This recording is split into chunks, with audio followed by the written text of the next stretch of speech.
Hi guys, akkam jirtu? Egaan daawwattoota hordoftoota maatii Deeminaa Teek har'a viidiyoo ajaa'ibaa tokko isiniif qabadheen jira. Egaa isaan dura warra YouTube chaanaalii keenyaaf haaraa taatan subscribe godhaa isiniin jenna. Kallattiiwwan gara viidiyoo keenya guyyaa irra qabadhee dhiyaadheetti darba.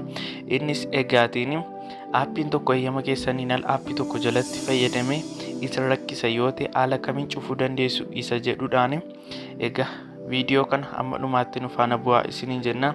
Erga settingii keessanii galtu jechuun settingii aappii ergasii privacy kan jedhu kan galtu archi isa jalqabarra jiru permission manager kan jedhutti buutu jechaadhaan. Erga isatti buutanii booda gaanii kunoo amma aappii tokko fudheen isinitti agarsiisa. Achi keessaa amma yooma kaameraa fudhu jechaadhaan aappii as jalatti eeyyama kun ala galanii jiran hedduu jiru jecha isaan hini keessaa baasuudha yoon barbaade maaliin godha aappichatti bu'aa jecha amma fakkeenyaaf my android kan jedhu aappii sanatti bu'een isinitti agarsiisa.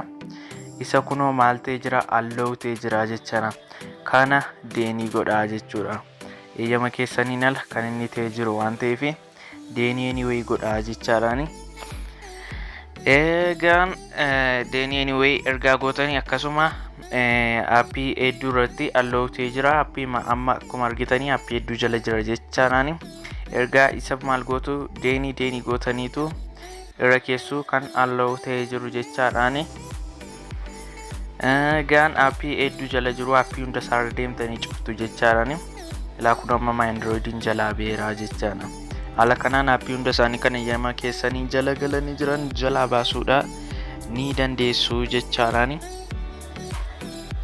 Egaa kanarraa waan guddaa akkasiin bartan abdiin qaba. Egaa viidiyoo koo biraan amma walitti deemnutti nagaatti. Yaada yoo qabaattan ammoo koomentii keessaan nuuf qoodaa. Subscribe gochuun dagatinaa. Nagaatti.